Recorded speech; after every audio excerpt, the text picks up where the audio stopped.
I just heard you say the U.S. will receive the definitive, resolute response to its brazen criminal act in a place and at a time it hurts most. What do you mean by that? Well, I mean that Iran is a very patient country. We will take our action after necessary deliberation, but I'm sure that it will be taken at the time of our choosing, not the time of the United States choosing. Mr. Foreign Minister, there are reports that your supreme leader said it must be a direct, proportional response carried out in the open.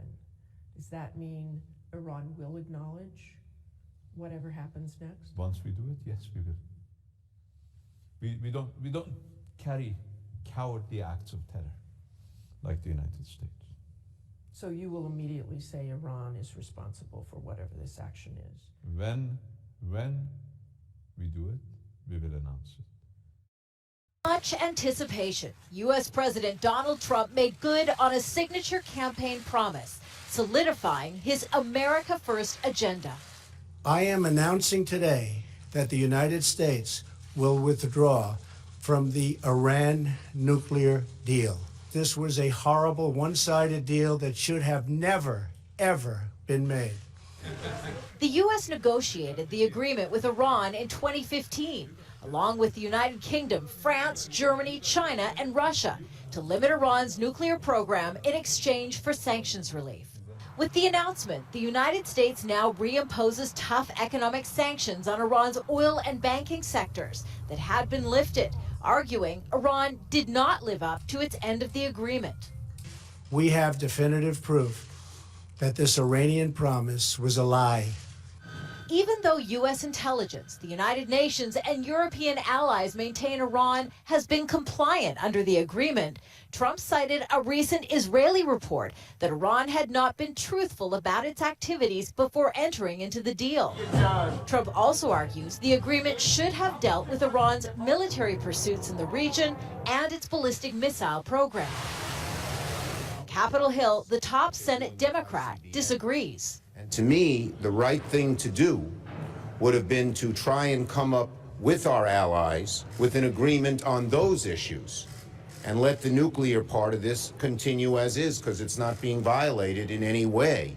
Trump's predecessor, Barack Obama, the man who oversaw the deal, called Trump's decision a serious mistake. In a statement, Obama said without the agreement, the United States could eventually be left with a losing choice between a nuclear-armed Iran or another war in the Middle East. The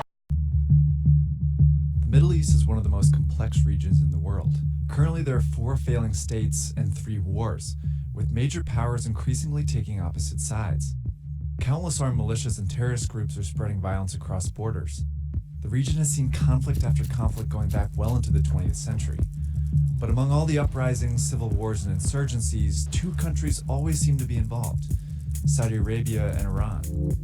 They're bitter rivals, and their feud is the key to understanding conflicts in the Middle East. The Saudis and Iranians have never actually declared war on each other. Instead, they fight indirectly by supporting opposing sides in other countries and inciting conflicts. This is known as proxy warfare, and it's had a devastating effect on the region. Countries, especially poor ones, can't function if there are larger countries pulling strings within their borders. Both the Saudis and the Iranians see these civil wars as both tremendous threats and also potentially enormous opportunities. The Saudi-Iranian rivalry has become a fight over influence, and the whole region is a battlefield. It's why the rivalry is being called a Cold War.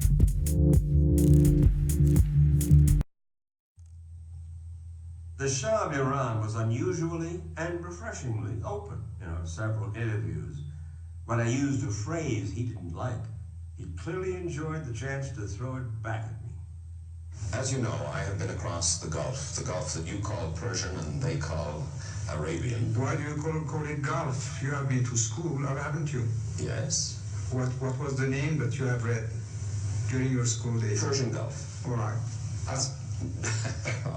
But they do call it Arabian Gulf. Well, they can do many things. None of the Shah's comments raised hackles like his blast at the American Jewish lobby. Its influence, he claimed, went all the way to the top. Surely, Your Majesty, you're not telling me that the Jewish lobby in the United States pulls the strings of the presidency. Not entirely, but I think even a little too much, even for Israel interests. You think the Jewish lobby in the United States is too powerful for the interests of Israel? I think so. Sometimes they are disserving the interests of Israel because they're pushing around too many people. Why would the President of the United States pay attention to that lobby? They are strong. Strong in what sense? They are controlling many things. Controlling what? Newspapers, medias, Your Majesty. banks, finances, and I'm going to stop there. Well, now wait just a second.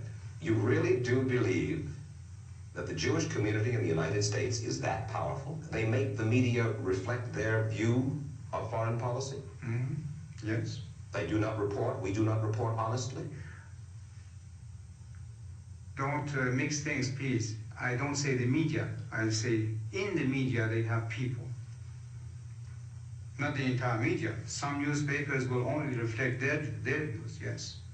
No. The New York Times, for instance, is owned by the Sulzberger family, who are Jewish. Are you suggesting that the New York Times is biased in its treatment of the question of Zionism, Israel's existence, the United States' relationship with the Arab world? I will have to put all the articles of the New York Times written on this subject and draw the conclusion. You can put this to the computer and it will answer you. What you're saying is that, yes, you do believe. Well, let's wait for the answer of the computer. Washington Post?